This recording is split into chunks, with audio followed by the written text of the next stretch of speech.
כאשר אתה מסתכל בראי, כן? כן. אתה לא סתם רואה את עצמך, אתה רואה את עצמך מסתכל בראי. כן, אני נכון? הבנתי, כן.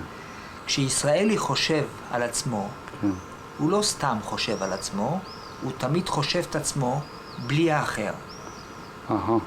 בלי האחר. פלסטינאים, כן. לא רגע, בלי האחר. כן.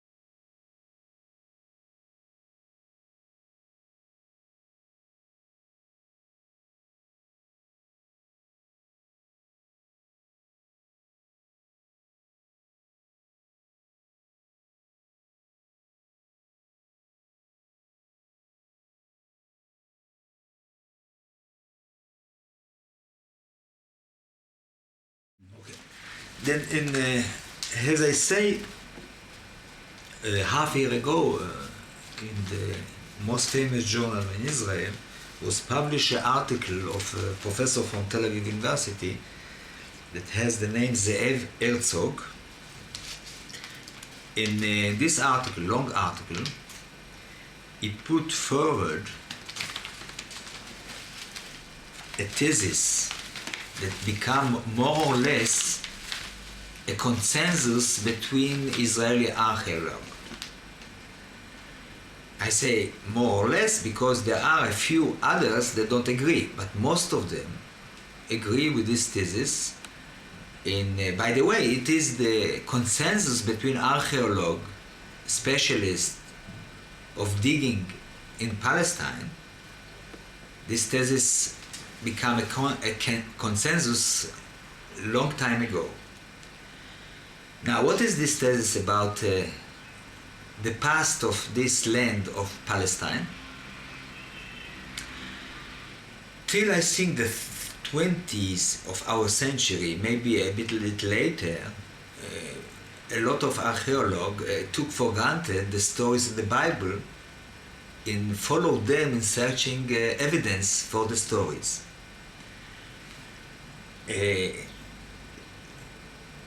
During the last 50 years, more or less, more and more archaeologists joined the idea that most of the stories of the first part of the Bible has not any evidence in the territory. Now, we know that the archaeology developed a lot of new things, much more easier to identify, to fix a date. Now, the thesis that Zeev Herzog, Professor Herzog, developed in this article is that probably the conquest of Canaan, old Palestine, Canaan, that was described in the Bible, has not any proof that it happened. Not only of this, there is a lot of proof. This is important today. There is a lot of proof that in the date, more or less, that the Bible is telling the story, there was not a conquest of this territory by people that came from abroad. Mm-hmm. This is one of the theses. There is not any proof that Yeshua ben Nun exists, that Moses exists, and all the, the going out from Egypt was a legend without any basic. In this legend, this theory of sources of the Jewish people, from Abraham through Moses till coming to Canaan, was a legend that was invented much more later in the late of the Judah kingdom in the area. This is one of the things. There is a consensus that it wasn't the conquest of this. Now, their hypothesis of Herzog and others is that the Canaanian, the people from Canaan, slowly started to accept the Yehovah God as their God. And the proof that they find in a lot of places is that people from the coast of Canaan started to move to the mountain. In this process, they don't know exactly the reason. People from the coast moved little by little and built villages on the mountain, and they started, besides, to work for the god Yehovah, the god of the Jew. But amazing is that till very, very late, they discovered every place of cult of gods, they found two gods, not only one. Yehovah from one side, and a god, feminine god, Ashtara. More or less, it's proved that the people that were lived here, the Canaanian that become, if I can say Hebraic, if you want, or sons of Israel, wasn't exactly monotheist. Monotheism developed much later. Now, it shocked the Israeli public because, you know, the Passover every year, Jewish in the world, Jewish in Israel have the Passover and telling the going out from Egypt as slaves. And suddenly, specialist, scientific from archaeology says that all the things doesn't happen. It was shocked. Now I have here the reaction, if you want. I didn't finish, I mean there is other theses about the Bible. For example, as I say, it's quite a consensus that the first part of the Bible was a pure invention that was created for ideological necessity of the late kingdom. They wanted to build back, genealogical of a Jewish people, to reinforce their domination of this population that was living here.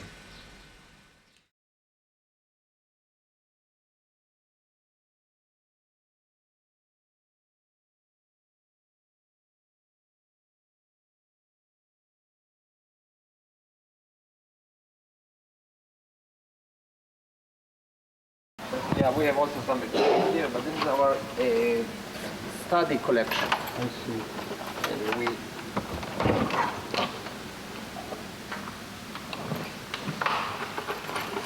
we conduct the pottery.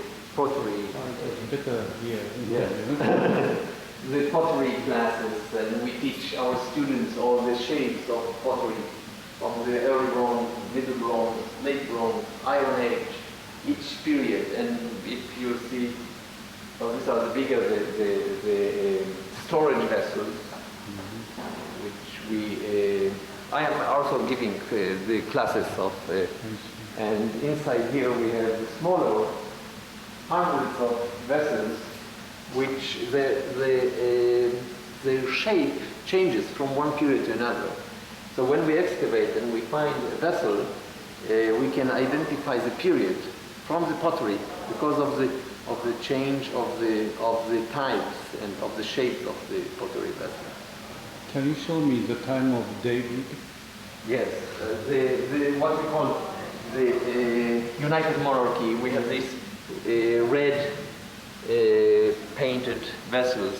This is very typical to the 10th century. The red paint and burnish. So this would be the 10th century, later the 8th century, and 7th century, and so on. So this will be the 8th century. Yeah. And the time of Joshua? Well, Excuse me. yeah, we don't know where Joshua lived, but anyhow, the late Bronze Age, this is the Canaanite, the late Canaanite material, the late Bronze Age, yeah.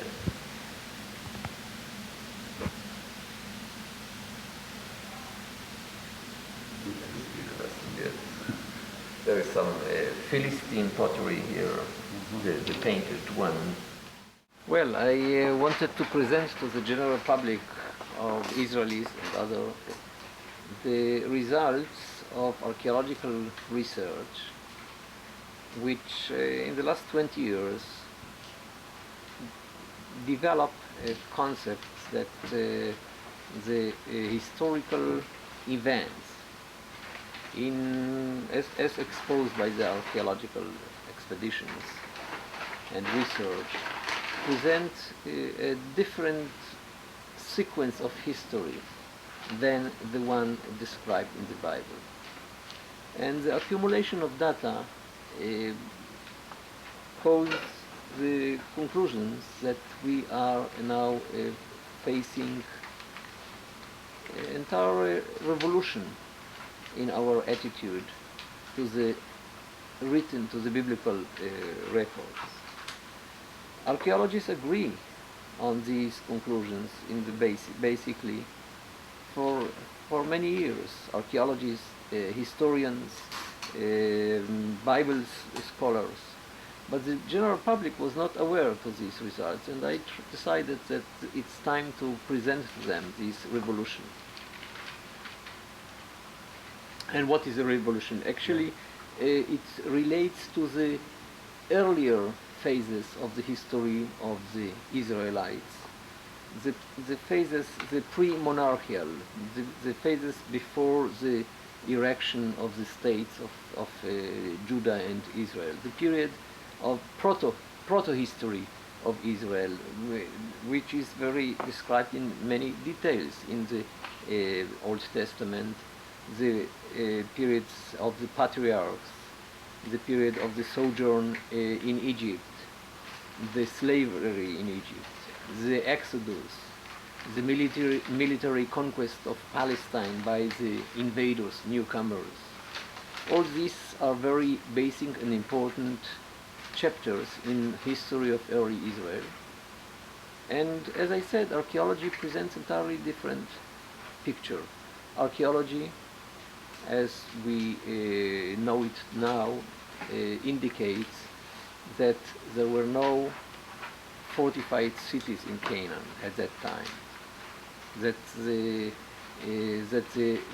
occupants of the new occupants of the early Iron Age, of the so-called settlement period, have nothing in their culture originating from Egypt, that they are entirely local cultural tradition developed from the local population. And the combination of all these observations means that the Israelites, ancient Israelites, actually developed within the country, did not come from outside. And they are the descendants of the local Canaanites, which for several political and probably also climatical reasons changed their way of life and moved from the cities in the lowland or from their nomadic, pastoral nomadic background and settled in the hill country. And these new settlements are this is the population from which later the states of Judah and Israel developed. So it's entirely new and different sequence of events from the one which is described in the Old Testament. Now we know that the Old Testament is a literature. It is a piece of literature which was composed relatively late from ideological, religious purposes. So obviously it had some motives and interest in presenting the history in some way, which not necessarily was the historical one. At the beginning, it was hoped that archaeological excavations would expose the data and would support the biblical tradition. Now we see that the process was different, that the more we excavate, the more we interpret the finds, the more we are aware that the historical process was different than the biblical one. Well, yeah, Jericho and some other cities which are described in large detail in the biblical descriptions were excavated. They were excavated by several expeditions, and obviously each expedition intended to find the walls of that Joshua destroyed. And surprisingly, expedition after the expedition came to the conclusion that there were no city walls in the period which we assume that this conquest had to happen. Now Jericho is not an exception. There were other sites like Hai, which is also described in the book of Joshua as a city fortified, and the whole conquest is described in details. And Hai was also identified, excavated by two expeditions, no fortifications, no city at all. Moreover, we know now that not only Jericho and Hai, but I studied the archaeology of the city, the concept of city planning in different periods. And when you look at the late Bronze Age, you realize that there were no fortifications in any of the cities in Canaan at that time. The whole country was very populated very poorly, and there were no fortified cities.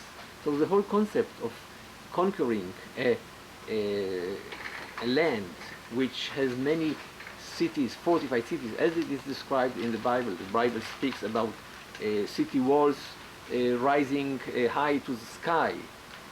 There were no city walls at all. It's a later reconstruction of a past which is not supported. So it's not a question that we did not find the evidence. We did find the evidence, but the evidence we found is entirely different.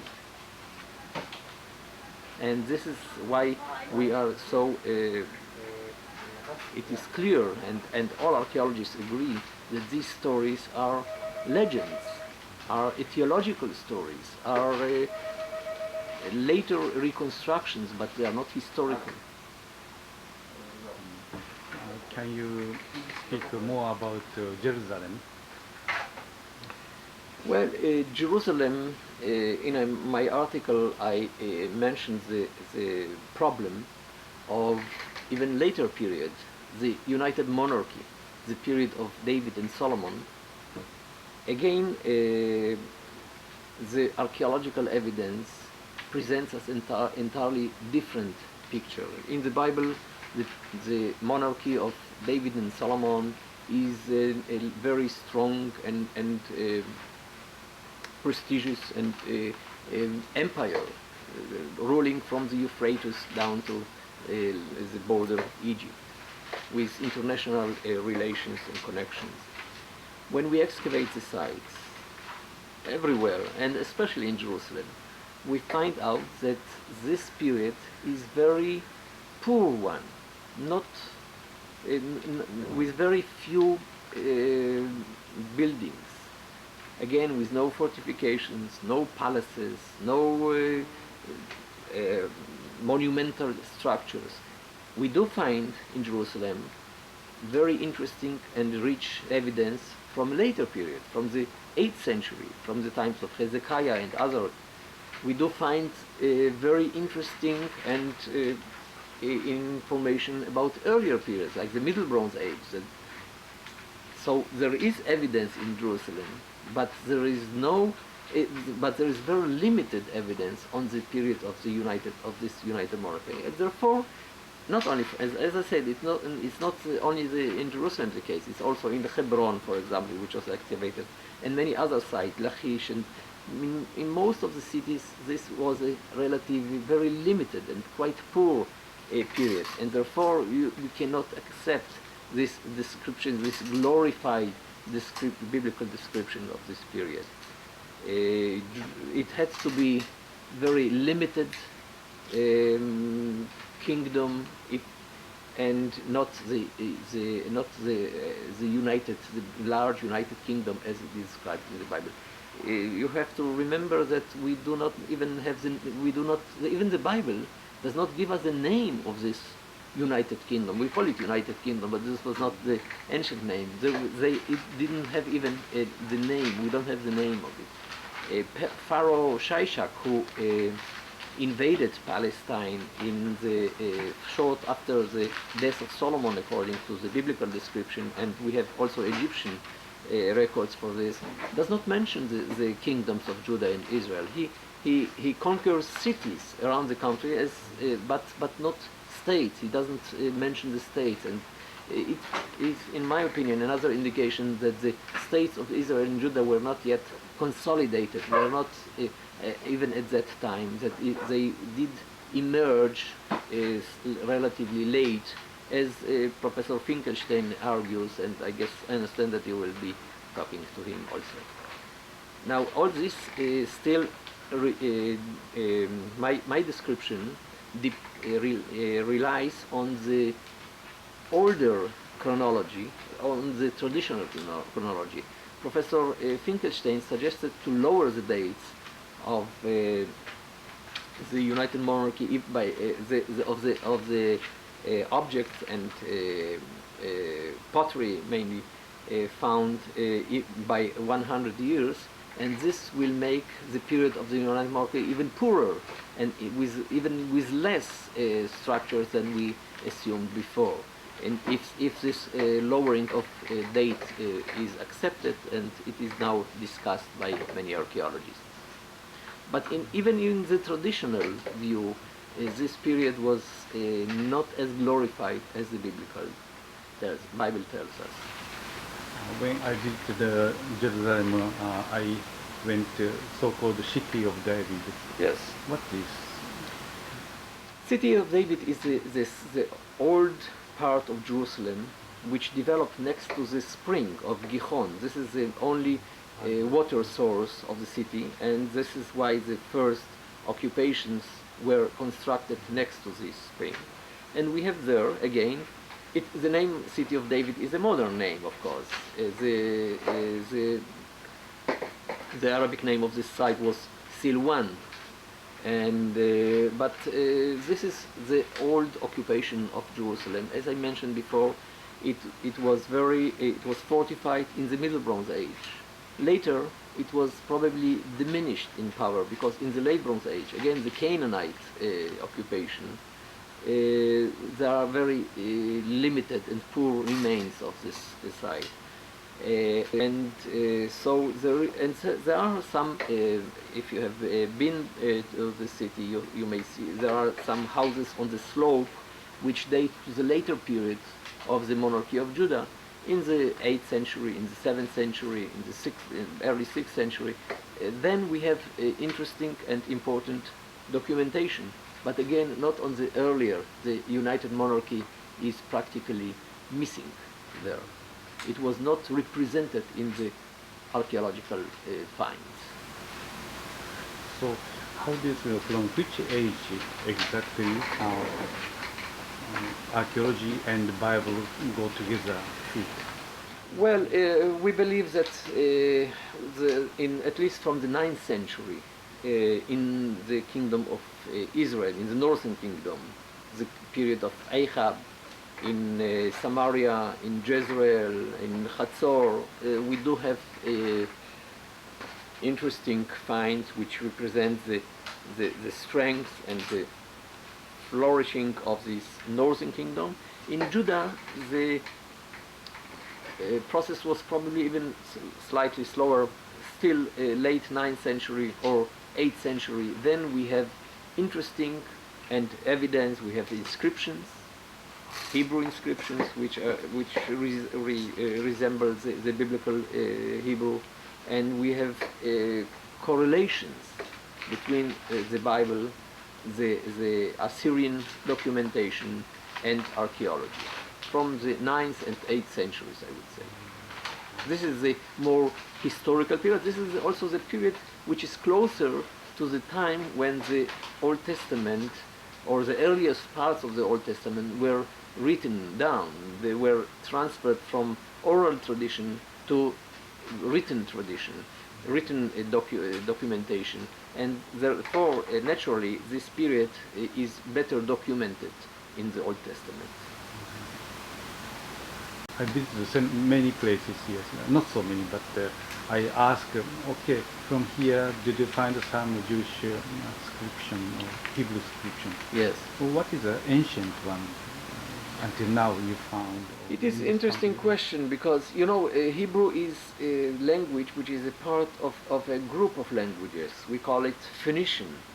And this is the same script. So if you find Phoenician inscription, you don't know if it's Hebrew or local. Phoenicians are Canaanites in their tradition. It is very hard to distinguish between them. Even the neighboring countries had similar scripts, like the Ammonites, the Moabites, the Edomites, the Arameans, all wrote in the same. The Aramean inscription from Tel Dan is written exactly in the same characters as the Hebrew, but it's Aramean. So it is hard to identify the nationality, the ethnicity from the inscriptions. Still, when we have inscriptions like from Tel Arad, the clearest and safe date is the 8th century. From the 8th century, we have many inscriptions, which mean that this was the period from the people were literary, that they could read, that they could write, and this is the period again which Professor Nadav Ne'eman is suggesting that this is the period when the historicity of the Bible is more assured. So archaeology and the inscription in this respect cooperate and collaborate. I heard that in the school here in Israel, still children are studying the Bible as a history, yes? Or not exactly like this? Yes, in here and in many places in the world, the Old Testament, the Bible, is considered as historical. In Israel, it has also cultural importance because our holidays are the biblical holidays. You know, the main festivals like Pesach and Shavuot and Sukkot are festivals which are connected with the Exodus, with the wandering in the desert, with the acceptance of the Torah in Mount Sinai. So naturally, so when our holidays and festivals are connected with these stories, people, the general people, accept these as historical events.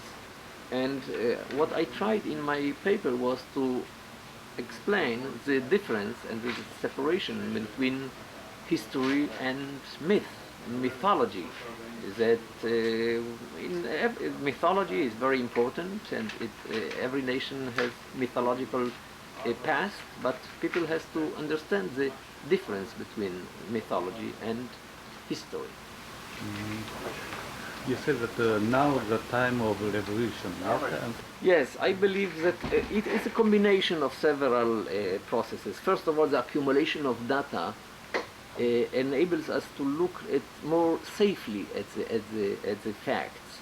Before that, when we had less information, we tended to say, well, maybe we did not excavate enough, maybe we don't have enough material. Now, accumulation of information help us to be more confident in our conclusions. In addition, as you mentioned, I believe that also psychologically and socially, the state of Israel, after over more than 50 years of independence, is now more confident in its existence and more mature, and is able to look more critically at some of the aspects of its culture than before that. We were more hesitant. So in a way, I believe it's another sign of our progress and ability to look more in more critical way at the ancient past and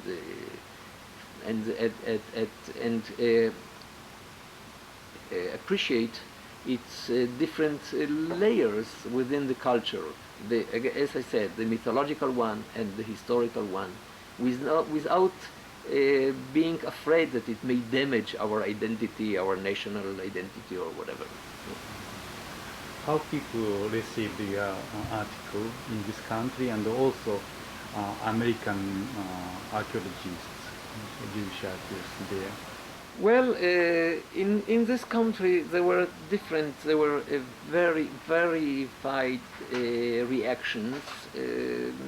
I would say that many people, as you mentioned, were surprised. They were, but the surprise was not. I mean, they did not have any necessarily negative attitude. They were surprised because this is entirely different from what they learned, from what they were used to hear for so many years. But and they were ready to hear about it. There were many conferences following this paper. Many conferences were arranged in the country, and thousands of people attended in these different conferences discussing the relationship between the Bible and archaeology and the Israeli society.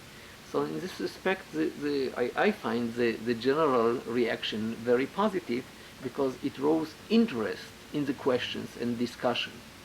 Obviously, some people were afraid that it may damage our political situation, that our enemies will use it as a weapon against our so-called right for the country and so on. But I think that these were the minority, and this were the majority accepted and with great interest, with surprise and interest, and are ready to consider the results of scientific work as important contribution to the knowledge of the nation. Now abroad, it's again the same. For many archaeologists in the States, these are I was not I did not surprise them because these are known and discussed very for many years, these topics. For the general public, it was like for the Israelis a great surprise because again they are educated on these traditions and they believed in the historicity, and some were very unhappy with this. Basically, the Christian tradition. You know that in America there are 50 million of Americans who do not allow in the schools of their children to teach the evolution in biology because it contradicts the book of Genesis, the creation of the world. So obviously they would not be happy to hear such criticism about later period. But again, the majority of population are interested, and not only in the States, all over the world. I was approached by television, by reporters, by radio, will be participating in December in a conference in New York discussing this matter. So it rose discussion, and this is what's, in my opinion, most important. I heard that some group of Israel called you and other people as a negation of the Bible or something. Negation? Yes. Well, there are such attempts. I consider them very unfortunate because we look at the evidence. We have no ideology to negate anything, but just to look at the evidence and to present the facts. I also used to say that it means this attitude means that these people cannot argue with me on the facts. They do not have answers. They do not have evidence which will refute my observations. So they have to use such emotional criticism and not logical one. So in this respect, I think it weakens their point. I forgot to ask about another question. I thought that it was very interesting what you wrote about the creation of Judaism or Jewish religion. Yes. As God from Yahweh did, when I studied Hebrew here, Yes. I was it was very strange that why only one God's name is Elohim. It's something relation about plural. Yes. But anyhow, can you describe about the idea about how Jewish religion was created in this country? Well, it is a very interesting and important question, because once we do not follow the biblical reconstruction that the Torah was given to the Israelites in Mount Sinai sometimes before they conquered the land, then the whole sequence is apparently different. And archaeology again contributed to this important data by exposing sites where there are inscriptions mentioning Yahweh and Asherah and his Asherah. So a couple of deities, and not only a single god. They believed in a couple of gods and not in single one. This adds to many other critics which considered that the idea that monotheism was developed relatively late in the history of Israel. Sometimes at the end of the First Temple period, some would say even in the exile in Babylon. So archaeology in this respect tends to support the later, I would say, crystallization of the idea of monotheism. A later phase when this idea became the normal, the legal, the obliged belief of the whole nation. The idea could have been before, but as a formal religion, it probably was created relatively late during the period of the monarchy. And why you choose archaeology? I chose archaeology because I was interested in the history and in the nature of the country, and so this was for me a very attractive field. At that time, you couldn't imagine that you will reach such a conclusion. Not at all, not at all. Most of my study and even my earlier research were in the more traditional, what we call the biblical archaeology trend. And in this respect, as I said, there is a kind of revolution, scientific revolution, in which archaeology also, on the one hand, as I said, the accumulation of data. On the other hand, there are trends, new trends in the world archaeology, moving the interest from the objects to the society, looking more at the social aspects of archaeology, and this probably also directed me to look to this more general question, to separate the archaeology from the Bible and to look at it independently. And this separation helped us to look at archaeology and to see archaeology as an independent study, not as just a subsidiary study which serves Bible, but independent study which has its own agenda, its own questions, and this independence helped to look at what we used to do before in more critical way, and to observe the, in a way I would say, a bias which the biblical archaeology paradigm, biblical archaeology approach caused us looking some of the archaeological evidence. We used to try to find the correlations, to solve the discrepancies, and to find excuses why the archaeological evidence is different. Now we look at it independently and we say we have to reconstruct the sequence of events as we do to any other period, earlier period, which has no written records, and reconstruct the historicity from them, and and then see if it correlates or not to the Bible. But in this way we are more independent science, as we should be. So this is very positive development. I feel much released from the burden of the Bible, from the biases, and I see a progress and revolution, scientific revolution in this respect.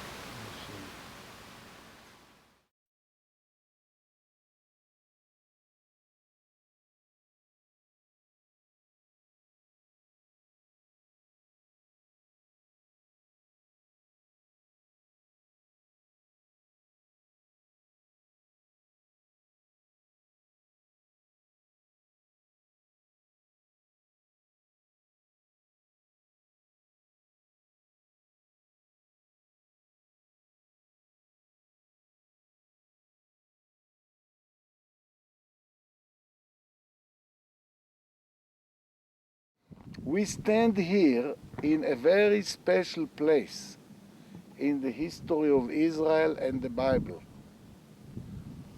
The name of this place is Mount Ebal, and this name is mentioned in the Bible, coming from the mouth of Moses. Moses was the greatest leader of Israel.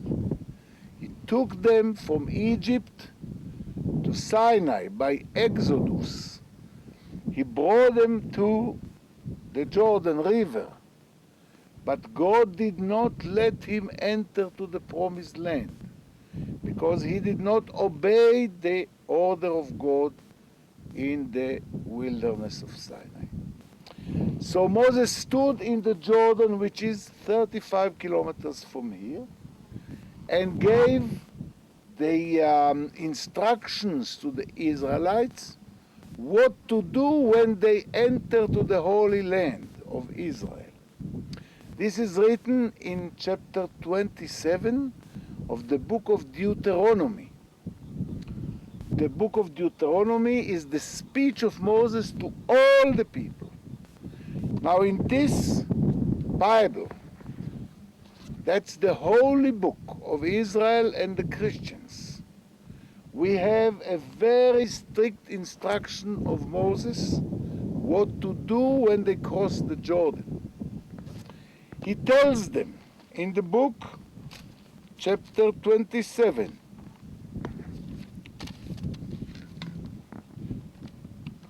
to enter to the Holy Land. You can see it here. To enter to the Holy Land. To go to this mountain here, Mount Ebal, and to build here an altar for the God of Israel.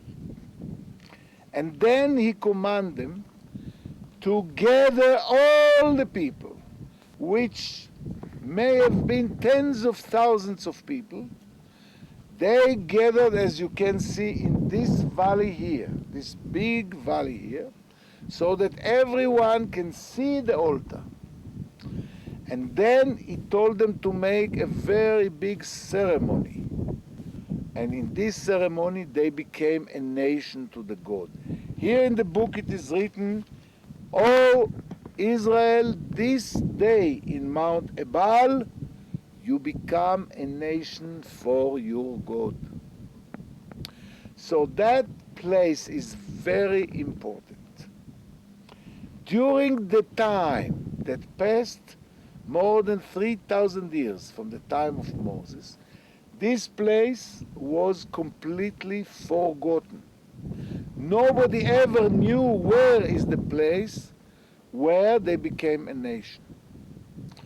And after they became a nation, Moses told them to climb to Mount Ebal and Mount Gerizim and to speak the blessings and the curses. This is part of the ceremony. So for many generations it was unknown. About 20 years ago, my students and I, we made a survey, which is an exploration on the ground to look for ancient sites. How can you find an ancient site when you see on the ground pieces of pottery? The pottery, as you can see here, make a stop and I will show them piece of pottery.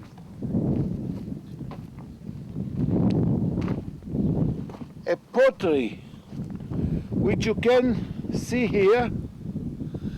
This is the sign that people lived here. They ate and drank, and their vessels were broken.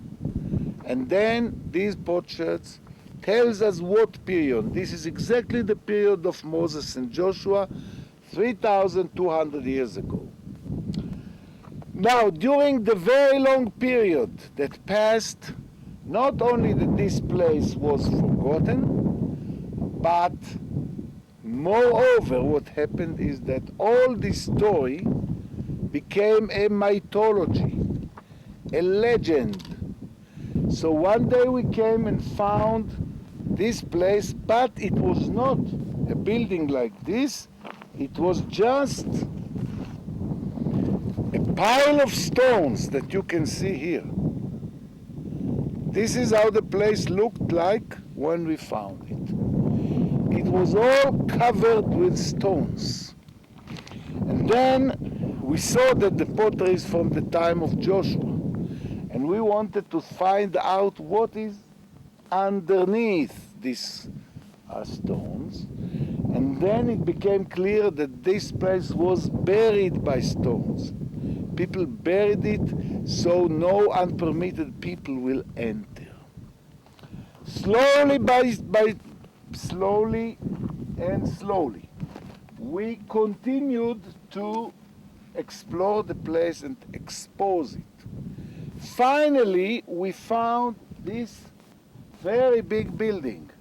But for 3 years, I did not know what it is, because in Israel there are no parallels of these things. Because all the altars in Israel were destroyed. And you know that Jerusalem is, all Israelite altars are buried in the Temple Mount. So then what happened? We made a sketch of this building.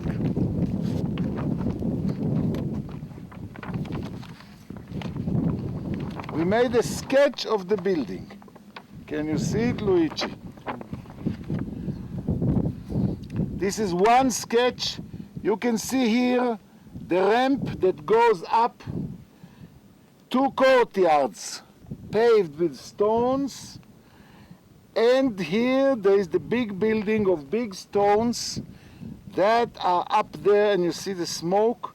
And here beside it you can see another ramp, which is here, okay, which goes to a veranda which encompasses, surrounds this place. Now you have here another reconstruction. You can show it as well, okay?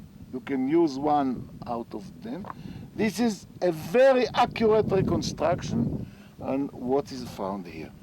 But still nobody could explain what it is. Why did they do it like that with a ramp going up? Then one day came a Jewish religious man who was with us in the dig, and he showed us this page of the Mishnah. As you can see, the Mishnah is the interpretation of the Bible from the time of Jesus, which is 1,200 years later than here in Ebal. This is from the year 1,200 before Christ. This is from Jerusalem. As you can see, this is the altar in Jerusalem. And you see a ramp which goes up. You see another ramp here, and you see the veranda all around. Okay? So this is a replica of what was originally the altar here. When we saw this in the holy book of the second temple time of Jesus, okay, we could understand that this must be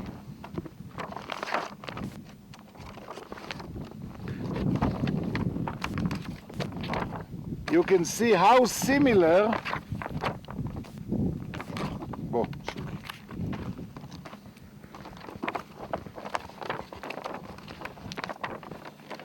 how similar are the two buildings, okay? You have the same components on each of these buildings. The meaning is that here we deal with the earliest Israelite altar, which is on Mount Ebal, the place that Moses told them to build it, and it is built on the same plan as the later one of the Jews, because the Jews kept the religion and the way to build altars, okay, for many, many generations. So from here came the proof that we deal here with an altar. Now, what is written next? Now I make a show for you.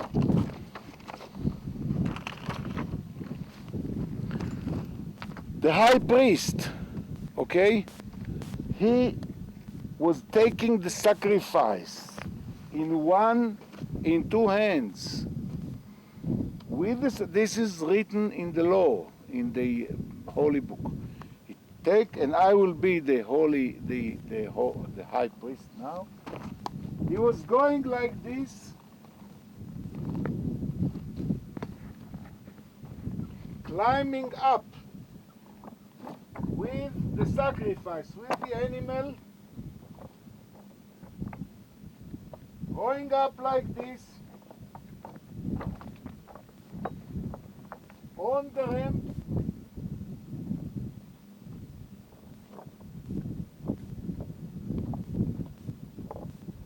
and sacrificing on the fire. When the fire is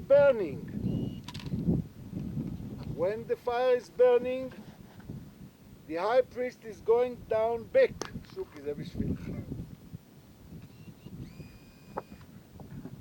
Going back down. Okay?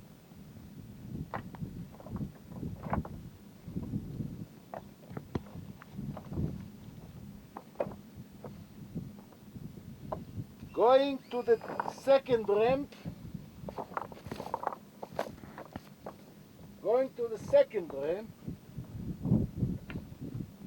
And moving up, standing here, make the prayers. This is the ceremony which is written in the holy book. This is exactly what we found here. In those courtyards, they prepared the animal for sacrifice. So everything here was according to what is written in the holy books.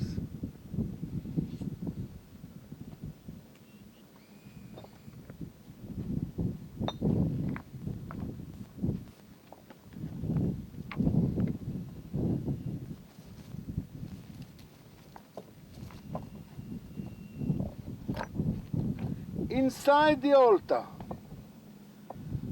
we found a field of ash. You know ash? Afer.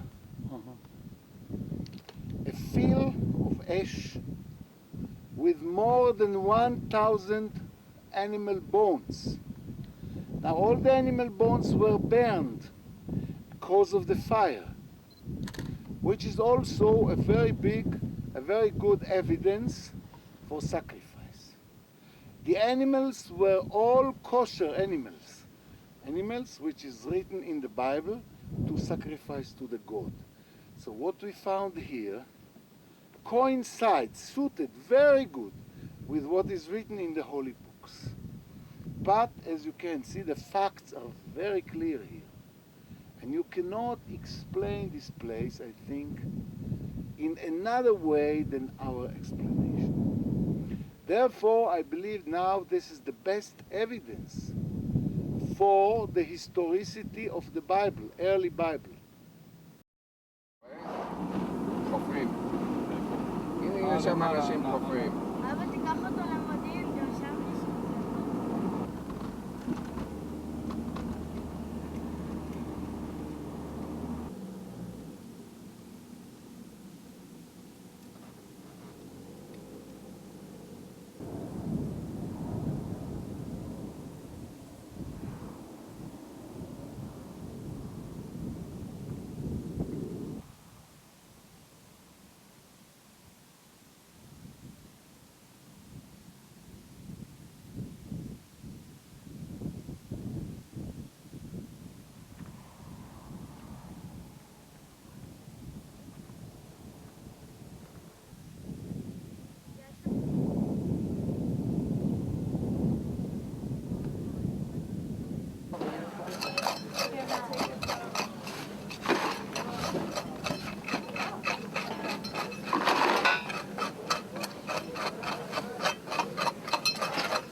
We have no more empty buckets unless They talked about... you know who has them. But only to the level of our deacons of our floors. Are we just looking at the whole entire area? How are the floor that he I just would did? suggest you take it deep 3-4 centimeters, like 1 inch or something. Okay, John, I'm here. Sorry.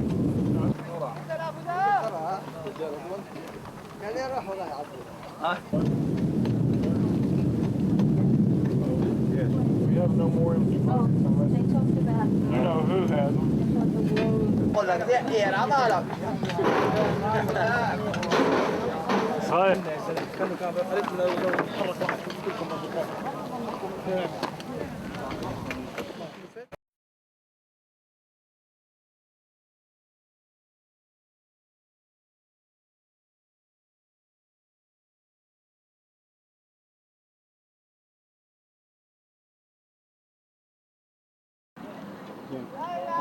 Yesterday I met Adam Zatal. I went their site, yes. He said that after he found a lot of opposition ideas and a lot of archaeologists denied that this is not real from the time of Joshua and Moses. How do you think about this? Well, I respect very much the work, the field work that Adam Zatal has been doing in the highlands of northern Samaria in many years. He really contributed in a very meaningful way to our knowledge of the history, historical demography and settlement history of this country. About the site on Mount Ebal, I don't agree with him for many reasons. First of all, I don't agree on the archaeology, from the archaeological point of view, because I don't see the building which was excavated there in the way that he sees the building. First of all, well, there is a possibility that the building was used for some sort of cultic activity. However, I don't see an altar there. I think there's a big difference between what he found there and the reconstruction that he suggested. From the biblical point of view, I don't think that such a connection is possible. We need to remember that Zertal is excavating there a site from the 12th century BC. And the biblical material describing as if the period of Joshua, in fact, is not from the period of Joshua, of course. The biblical material is much later. There's hardly a doubt that the book of Deuteronomy was written in the 7th century BC. So I don't see, and it also was written in order to serve ideological and theological needs of the period of the writing, not of the period described in the book. So I don't really see how he can make the connection between a building which, you know, is an Iron Age 1, 12th century building, and a story which relates more to the 7th century BC than to the 12th century BC. Now, I don't deny the possibility that in the biblical material, which was put in writing in the 7th century, there may have been introduced early stories, early memories. All this is possible. But even if this was the case, because the writers used the material for their needs, they put such a spin on on such possible early material that it's impossible altogether to work with it today. This is my point of view. So I don't accept Zertal's interpretation both on the ground of biblical scholarship and on the ground of archaeological interpretation.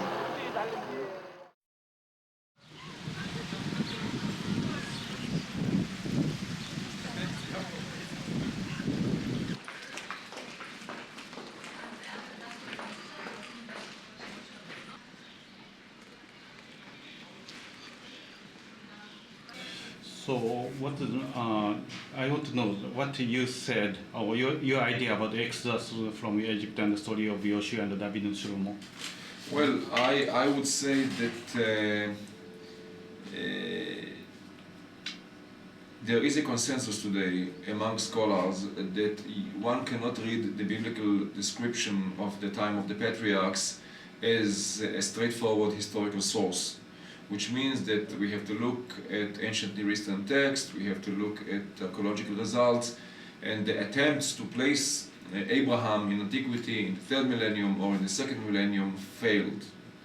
So the question is what to do with this material, how to proceed with this research. And today we are, in my opinion, we are more aware of the fact that we have to look first to the date of the compilation of the text and to understand the needs and the ideology and the theology of the people who wrote down these texts, even if there were some earlier nuclei in the text, some earlier material that they used in order to put it in writing. Basically, we need first and foremost to look at the date of the writing, and accordingly to try to understand the background, the historical background. So in my opinion, if you take, for instance, patriarchs as an example, when you read the text in Genesis, what you see, the reality behind the text, the stories, the geographical reality, the political reality behind the text is basically that of late monarchic times, of the 8th and 7th centuries BC, mainly the 7th century, and also a bit later. And indeed, I think that there is today some sort of a consensus, or at least most scholars will tell you, that the texts of Genesis were put in writing either in the Iron Age and then later edited and redacted in the Persian period, in exilic and post-exilic times. My opinion is that most of the texts start in late monarchic times. I don't really see writing before that, but that's another story. In any case, when we look at the text, we see that the reality is that of later days. And then when we look at, we take patriarchs as an example, and we look at the stories, we see that the main, if I had to summarize the stories of Genesis in one sentence, I would say that the stories of Abraham, for instance, are centered around one idea, the centrality and the superiority of Judah over its neighbors, over the northern kingdom, over Israel, and so on and so forth. Now the question is whether we can pull back from that point and say whether there is earlier material that was used in late monarchic times in order to put it in writing. Probably the answer is probably yes. I mean, they used stories, tales, myths, legends that were at that time circulating among the people of Israel about the ancient ancestors of the people of Israel. However, if you ask me whether there was, for instance, a historical person named Abraham, my answer would be that this is beyond recovery, which means that I cannot tell, I cannot say. There is not enough material to say. All attempts to place Abraham in earlier times, in the Bronze Age, failed, as I mentioned in the beginning. So, did you find some, even small things from David and Solomon's kingdom? Indeed, the main issue, the main debate today is about the United Monarchy. Mm-hmm. And the question is divided into two or three. First of all, we have to acknowledge that there is not what we know about David and Solomon is only from the biblical text. That is to say, unlike later monarchs like Ahab, like Hezekiah, like Jehu, who are mentioned by the Assyrians, for instance, about David and Solomon we had until a few years ago no extra biblical text. So the question was raised whether we are dealing with the United Monarchy again with some sort of a legend or a myth, not really an historical material. A few years ago, an inscription was found in the site of Dan in the north, which mentions the House of David as a title, as a name for the southern kingdom. And the meaning of this is that if there was in the ancient Near East there was a habit to name kingdoms after the founder, to name kingdoms after the capital and the capital after the founder. That is the reason why, for instance, the northern kingdom is mentioned as Beit Omri in Assyrian texts. That is to say that Omri was the founder of Samaria, the capital of the northern kingdom. And since in the Dan inscription Judah is named Beit David, the meaning is that the capital was called Beit David apparently by them, and then that they knew that there was some sort of a founder, an early king, whose name was David. So this inscription, in a way, makes David historical. However, I don't think that we can read the nature of the United Monarchy as a great empire as we see in the biblical text. Another point, an interesting and important one, that in Jerusalem, there's almost nothing from the 10th and 9th centuries. Jerusalem becomes a big city, a major town, with big population only in the 8th century BC. So that is to say, 2 centuries after David. Here in Tel Aviv, my students accepted that we have to conduct real archaeological research without any bias, free of any modern theological convictions, and see the truth and then decide how to reconstruct the history of Israel. However, there are circles in Israel for whom the revelations, the recent revelations, recent research is in a way problematic, and not only in Orthodox circles, also in secular circles, because the stories like the story of a great empire of the time of David are important not only for Orthodox Jews, they were also in a way important for the beginning of Zionism here, the beginning, the establishment, the foundation of the State of Israel and before. So it will take time until people will feel free to really accept a point of view like this without really arguing that it undermines the basis, of belief in modern Zionism or something like that.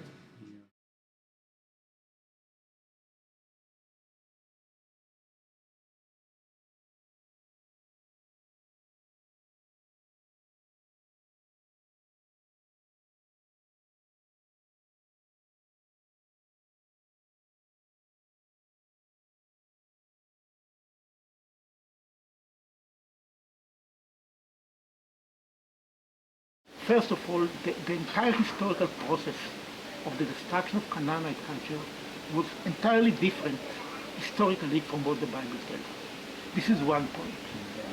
And the other point is that if we will examine many places who are mentioned as destroyed by the Israelites, we know that they were not in existence at that time.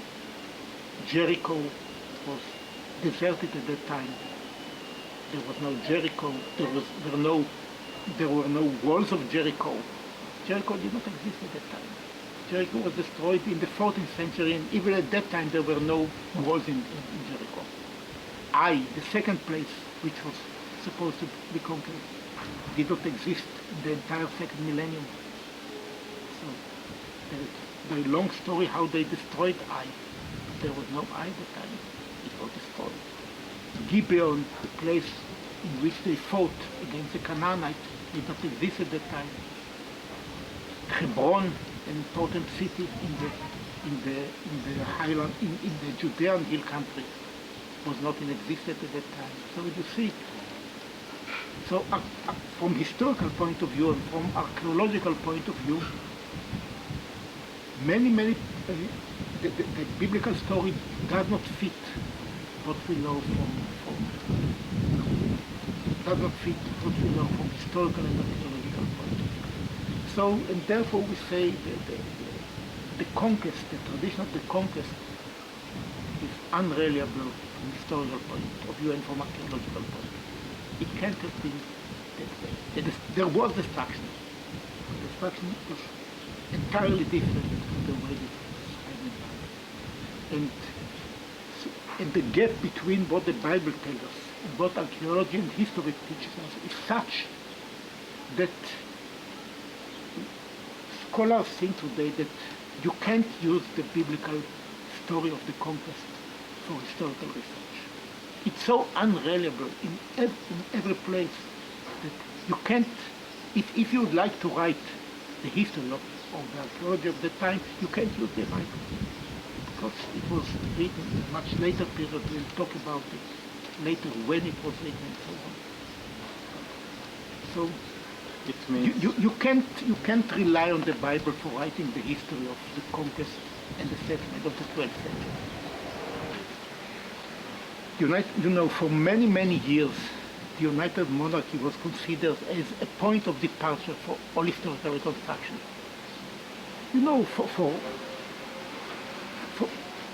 There were scholars who doubted the patriarchal story, the conquest, the settlement, but the United Monarchy for a long time was considered as a good point of departure for all historical reconstruction. And therefore people believed in what we are told about David, about Solomon, about the great kingdom, about the division of the kingdom after that. So, but recently, all this picture had changed.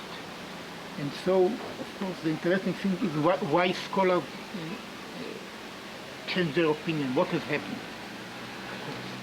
So first of all, the emergence of the Kingdom of Israel, it's not an isolated phenomenon. We can see the same process all over the ancient Near East. I talked beforehand about the destruction of many, many kingdoms in all the Syro-Palestinian arena. And so we can see that after the destruction, settlement start to emerge, and then people, united themselves and start to build towns, and then small kingdoms, and then unite kingdoms and build centers and so on. And we can see that the same process that happens in Palestine happened in all over the area. But the process is gradual, slowly and gradually they built places and improved it and built larger palaces and set kings and officials and administrative system and so on. This is a gradual system. Whereas according to the history, to the biblical history of the United Monarchy, the growth of the great kingdom happened at once, in 2 generations. In all other places it takes place in centuries. And here, according to biblical tradition, it happened in a very short time. It started with Saul and then David, who conquered large areas. And then came Solomon, and in his days, Israel reached its height, reached a splendor which never ever in the history of Israel it appeared again. He built an enormous temple. He built a great palace. He fortified Jerusalem. He built administrative centers all over the country. He set officials and administrative apparatus. He started trade with all the neighbors of Israel, with Egypt, with Northern Africa, with Somalia, with Ophir, Somalia, with Anatolia. There was such, the king of Sheba arrived to Israel. So a process which all over the ancient Near East happened through hundreds and hundreds of years. In Israel it happened in 2 generations. So first of all, scholars say this is impossible. Comparison with all other kingdoms indicate that the way that it is described in the Bible is not reliable. And here, of course, archaeological research helped us, because we can see that at that time the situation in Israel was exactly as we see it in all other kingdoms, in all other places in the ancient Near East. As I told you before, there were villages, some towns emerged, but it's all in the time of the United Monarchy. The urban civilization was just beginning to flourish, and it takes 200 years before the real flourishment happened. So archaeology indicates also that the picture of the United Monarchy don't really fit the way that it is described in the Bible. But of course there are some details that are described in reference to Solomon which do not fit archaeological discoveries. And the best evidence is from Jerusalem, because I'm sure that you heard it from Finkelstein. There was hardly anything in Jerusalem at that time. So of course Jerusalem is built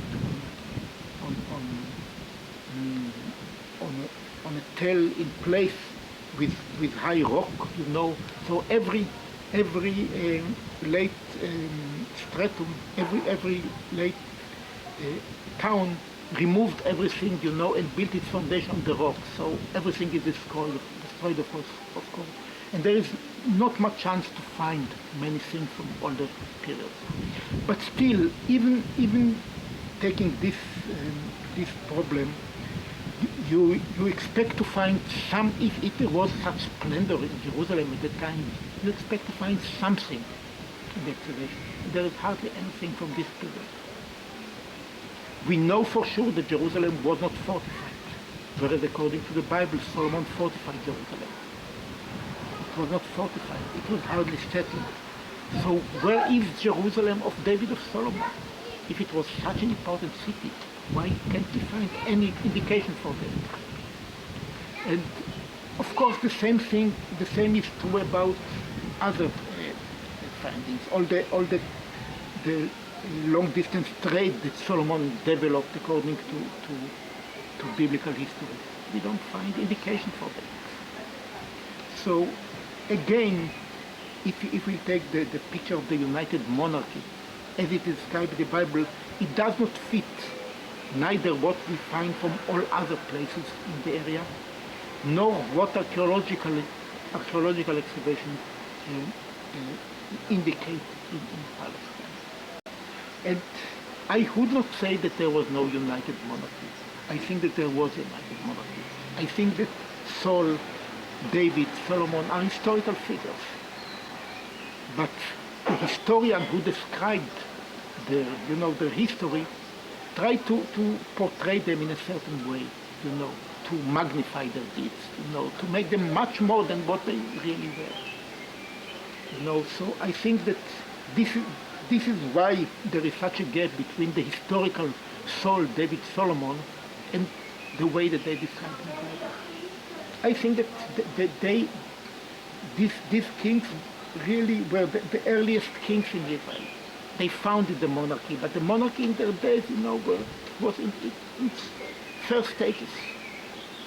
So David conquered certain area, probably united some tribes in the hill country or even in other areas. I would think that Solomon founded the temple, but the temple that he built was probably much smaller than the temple that is described in the Bible.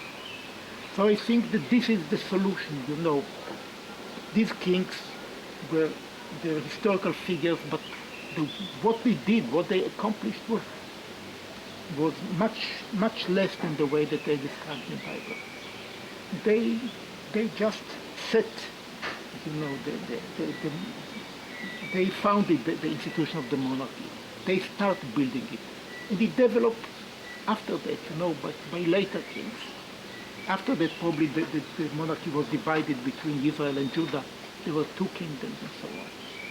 In their time, there was some kind of, of unity among North and South. After that, it split it into two kingdoms. You see, so united monarchy in the way described the Bible is not historical entity, you know. But still, these were kings, and they started, they founded the monarchy. That's my opinion. From which age biblical description and archaeology or history go together? How do you think? From which age? That's complicated, you know, because the Bible was not written only in order to describe history. You know, first of all, it's a religious book. It was written first and foremost in order to convince people with a certain truth, with Yahweh, the God of Israel, you know. So this is it. It's not a historical book in the way that we are used to speak on the term, you know, in our term. It's not even historical book in the term of Greek historiography, of inquiring the past, of casting without sources and so on, you know, examining sources and trying to find out what really happened.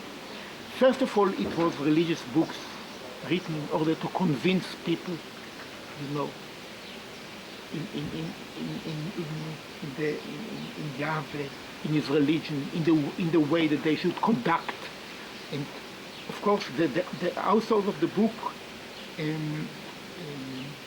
exemplified to the readers the way that one should work Yahweh, you know, all the commandments and so on, how they should behave, what is wrong and what is right and so on. So this is the main purpose of the book. History comes second. So with this book in mind, and of course it's very important literary work. You know, they try to give very nice shape to the stories and so on. So literary quality was very important too. So with these problems in mind,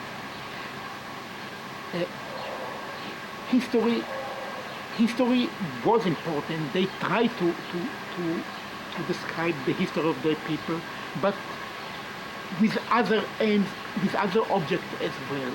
So I don't think that there is a certain period in which there is exact the biblical history is exactly as it happened.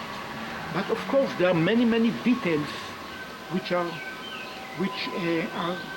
were taken from sources and which are described in the Bible and fit very nicely into what has happened. For example, I'll give you an example from the 8th century, the emergence of Assyria as a power in the 8th century, the arrival of Tiglath-Pileser III in 740 to Israel, and the tribute that was paid to him, the rebellion of Israel and Damascus against Assyria, and the destruction of Israel and the annexation of some parts of Israel by the Assyrian kings. All this fits exactly into what is described in Assyrian sources, and how Ahaz, king of Judah, avoided taking part in the rebellion, and therefore Judah was saved at that time, and he only paid tribute, which is again described in Assyrian sources. And later on, the rebellion of Hosea, the last king of Israel, against Shalmaneser V, the Assyrian king, and how Israel was annexed and its people deported to Assyria. It's described in Assyrian sources. How Hezekiah, the king of Judah, rebelled against Assyria, and how Sennacherib made a campaign, and he paid and how he subdued the campaign, and how Hezekiah became Assyrian vassal. You see, so in the 8th century, we can see that there are many details. Okay. So Bible was written by whom and which age? How do you? Yeah. Well, that's the most difficult question, of course. when what is written. There is a theory in biblical history, theory accepted by most scholars, that the first major historiographic composition that was written was either in the late 7th century in the time of Josiah or immediately after the destruction of the first temple. This is what we call the Deuteronomistic history. History which includes the books of Deuteronomy up to 2 Kings, namely Deuteronomy, Joshua, Judges, Samuel, and Kings. This was the first major historical composition that was written. And it's called Deuteronomistic history because the book of Deuteronomy was the book of law for this composition. And all the norms were judged by the laws of this book. In this book it was prohibited to work Yahweh in any other place but in Jerusalem. It's only in this book. And the historical composition, in particular the Book of Kings, insists that Yahweh should be venerated only in Jerusalem, in no other place. And that Josiah destroyed all the cult places all over the kingdom of Judah and in Israel, and so he accomplished the commandment of the book of Deuteronomy. And it was written in my opinion, in the late 7th century, in the time of Josiah, namely in the time of still in the time of the first temple. Other scholars think that it was destroyed. It was written after the destruction of the temple and the protection, that it was written in Babylon. These are two opinions. Now, the question, of course, if it was written at that time, what were the sources that they had? If you are trying to describe the history of earlier periods, hundreds of years before your time, you can do it only if you have sources. For example, if somebody in the time of Josiah would like to describe the United Monarchy, it's 400 years. It's the time that we are the same distance as we are from the Renaissance. So try to think that we would like to reconstruct the Renaissance only by verbal knowledge. We'll know nothing, of course. It all depends on documents. But of course, today we can reconstruct the history of the ancient Near East because thousands and thousands of documents have been unearthed, and we read them and we understand what is there. We know much more on the history of the ancient world than people at that time knew, because we have all the documents. We assembled them, we deciphered them, we analyzed them. So to come back to the time of Josiah, to the historian who wrote it, the question is, what sources did he have? How many sources? And that actually come to the question you asked me at the very beginning. For the patriarch, he had no sources, of course. You know, this was before writing entered Israel. Do you need, should I to carry it on? It's okay, yes. So you see, the closer to the time of the author that we get, the better is the historical information that is included in the Bible. In particular, from the second half of the 8th century onward, and the 7th century, the biblical history helps much to recover the ancient history of Israel. In older period, in the 9th century, it's more problematic, but you still can use it. In the 10th century, not much is relevant. In earlier periods, it's only tradition, you know, and you can do much with it. That's, in a nutshell, you know, the whole picture. Still in this country, children are taught in school Bible as history, yes? No. You know, it's long way, you know, before this opinion, you know, this kind of I mean, referring to the Bible as a book written by human beings, you know, that you judge it in the way that you judge all other books. It's long way before it will happen, you know. After all, the religious parties are very strong in the government, very influential, you know. That has to do with even with politics, you know. And the Bible, and even for secular people in Israel, you know, there are many people to whom the Bible is very important because it's part of our nationalism, you know, part of people feel that the roots in the country is dependent on the Bible and so on. I think this question is most important in this country because the idea of Zionism had the idea of promised land, yes? And because of, I think many people don't want to touch these questions, I think. About, well, promised land. well, though I'm not religious, you know, I'm so secular land is part of the Bible, and the Bible is very dear for me, so I read it, I ask myself, why did the people who wrote the Bible describe it as a promised land? You know, what did they achieve by describing it as a promised land? Yes, and of course, that's the way that they legitimize their hold in the country, and in particular in period in which they have been in the diaspora, for example.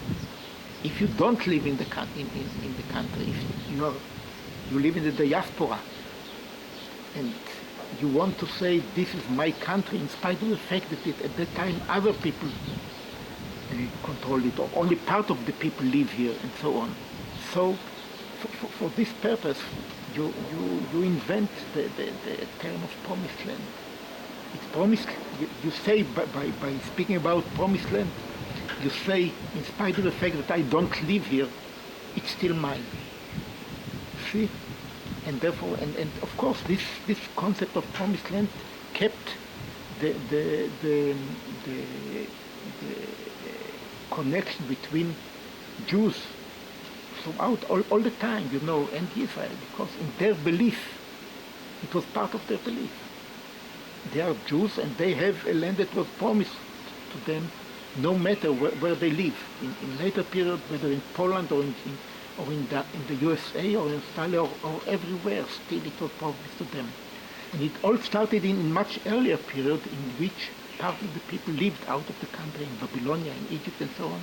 And still, those who lived in this country coined this term of promised land, promised them to their forefather by Yahweh, and therefore it's there no matter what is the political reality. So it has very strong ideological influence. It's religious ideological premise, which is very, very important to Judaism. And it helped to keep contact between people living in the diaspora and the land. So this is very important historical factor in the history of Israel. So this is the aspect of the promised land that interests me. How it was crystallized, at which circumstances, what those who invented it got by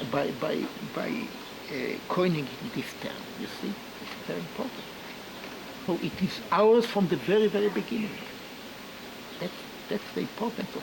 It's very clever, you see, to say that from the very, very beginning, the God Himself promised to our patriarchs, to our forefathers. Therefore, it's so important to say we have one forefather to whom the promise was given. And therefore, we are all his sons, and therefore the promise is relevant to us. It was promised to us. It's very, very sophisticated book, the Bible, the way that it's presented.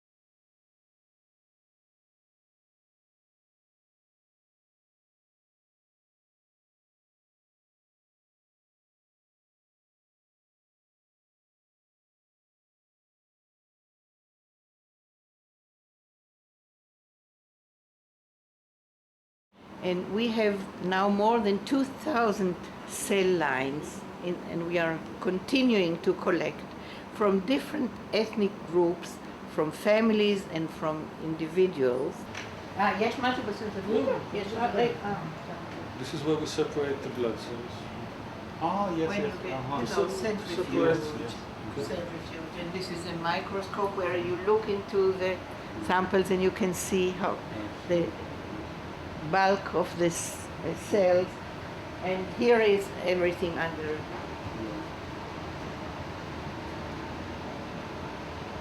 Okay.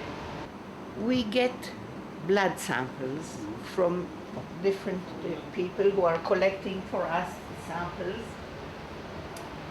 and we go through the procedures of preparing cell lines. Here it's all very kept under sterility. We infect it with EB virus to increase the number of cells, and it takes about 2 months using the incubator here, first in small bottles and then in larger bottles, in even larger bottles, until we get a large quantity of cells that we then store in the liquid nitrogen. It is about minus 200 degrees, and this is being kept here for eternity. אתה רוצה לעזור לי לפתוח את זה רגע? As you see, this is here. כדאי לקחת... זה מאוד צריך בזהירות. בזהירות תיקח, כן. זה בסוף כן בטוח. כן, לא חשוב. אז תפתח אחד. And in each box, you can see there are 100. No? Up to 100. Up to 100 in each little box.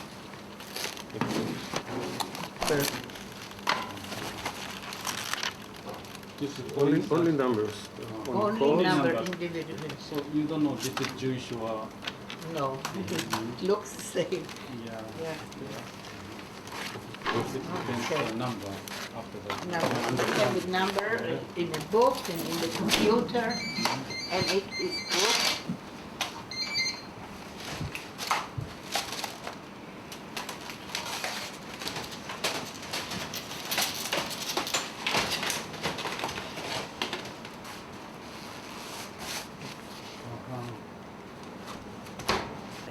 In fact, I went to the Department of Anthropology and studied anthropology with major in physical anthropology. This is in the early 60s. And when the time came to choose the subject of a thesis, most of the anthropology students chose studying various American Indian tribes. And I was not very interested in that. I went to Bet Hillel Institute next to university and looked in the library and found a book by the previous president of Israel, Ben Zvi, the Book of Samaritans. I looked in the book and I thought, well, this is a small group, a sect, a Jewish sect, who regard themselves as descendants from the original Hebrews. They have never left Israel, never left Palestine, never went into diaspora. And they were like a biblical family, and I became interested in them, and I did both my master thesis and my PhD in the States on the Samaritan. Another interesting recent direction of studies are the uniparental genes, like the Y chromosome, which is inherited only from father to son, from son to grandson.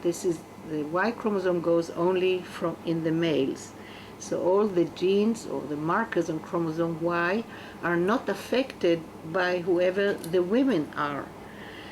And a recent large study of 1,200 individuals from several Jewish and non-Jewish populations around the world shows that there is a common probably a common origin for most Jewish populations, including several Middle Eastern populations, like the Palestinians, like the Druze, like the Lebanese.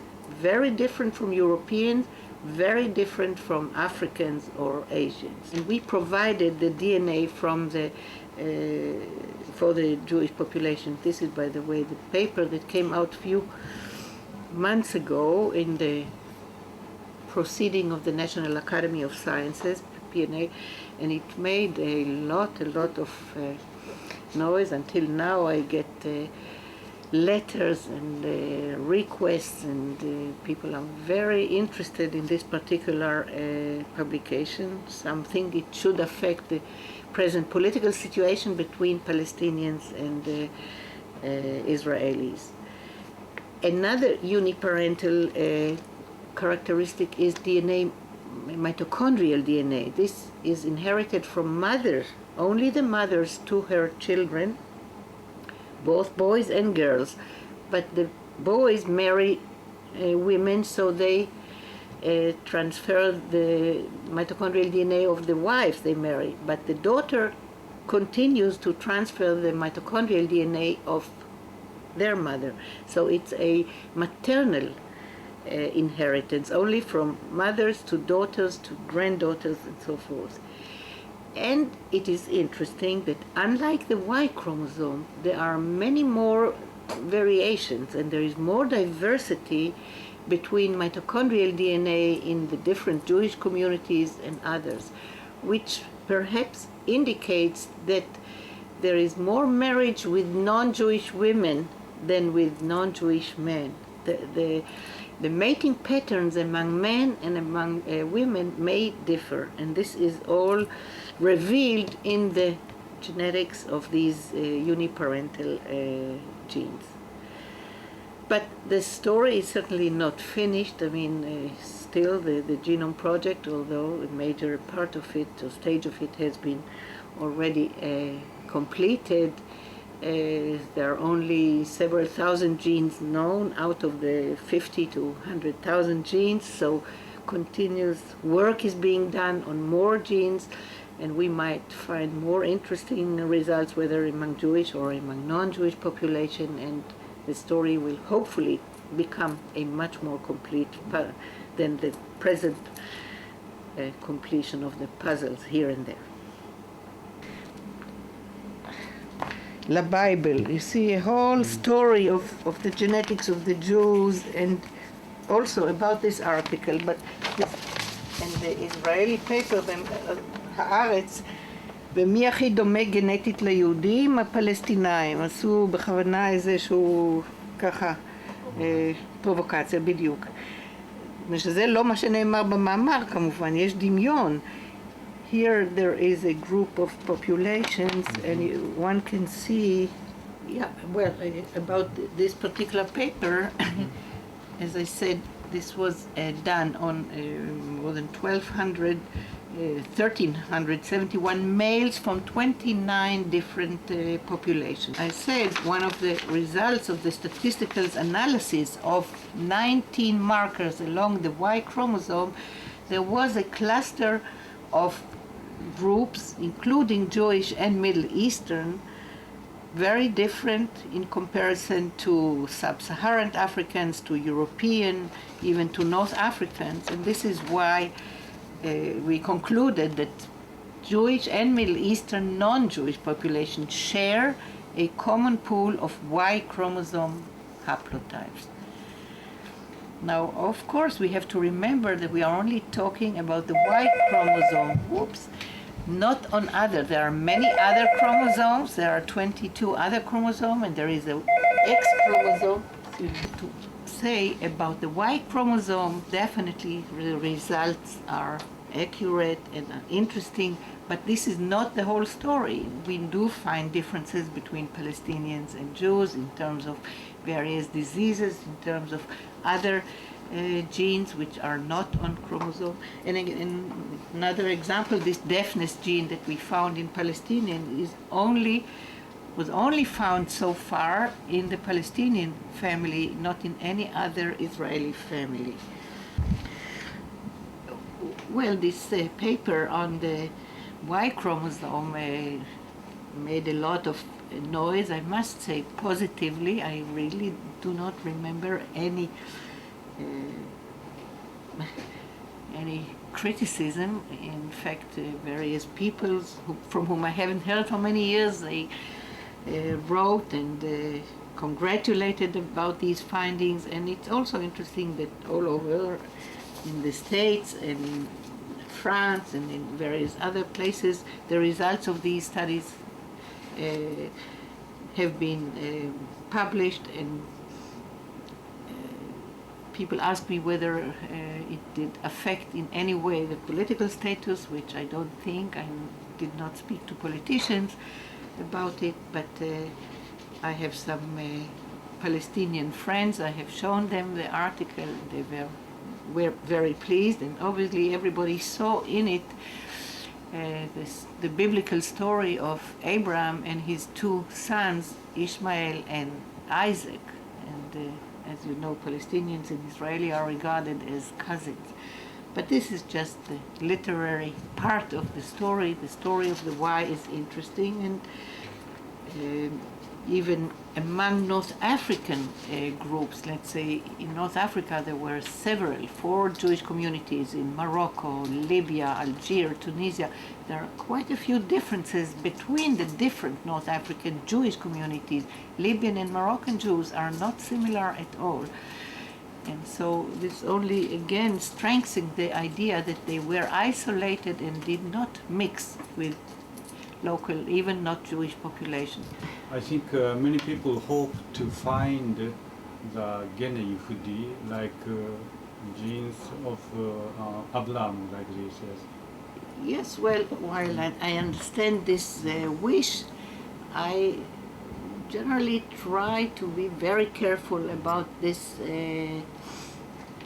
determination of Jewish genes. In fact, I keep claiming there is not a thing like a Jewish gene. We are talking about frequencies of certain genes, and certain genes are more common maybe among Jews because they have been living amongst themselves, as are certain genes more common in European populations, in Norway, in Finland, and there are particular diseases there. There are genes which are common in Japan and other places, but there are no Jewish genes. There is nothing like a gene which determines the ethnic group of the person. We can talk about genes which are similar, which are different, and genes are changing all the time also as a result of mutations. I mean, we are not all, I mean, we are. Mutation rates are very slow, luckily, but throughout the years, genes, even without admixture, are changing within a population. So I'm generally very careful about it, and on the whole we are talking about a similarity between people of 99 and even more so %. Before you showed some articles from United States here, yes? Yes, not articles from the newspapers. From newspapers, yes. Yeah, well, just how people are looking for good news politically, but it's not science. It's just, I wanted to show you how, yeah, here Jews and Arabs share links. Don't know where this is from, California, and this does not say. This is also South Carolina, and somebody collected for me to show how much influence this particular article on the Y chromosome had on local newspaper, but it's in Denver. People are yearning for similarity, closeness, and ability to help, you know, cover your enemies and come towards them and make peace on basis of genetics. But the question is if this is indeed will help or not. I don't know. I have not heard from Arafat. Somebody wrote to me that I have helped to oops, what did he say? To levatel, to cancel a third world war. With this paper, there will be no more war between Israeli and Palestinians.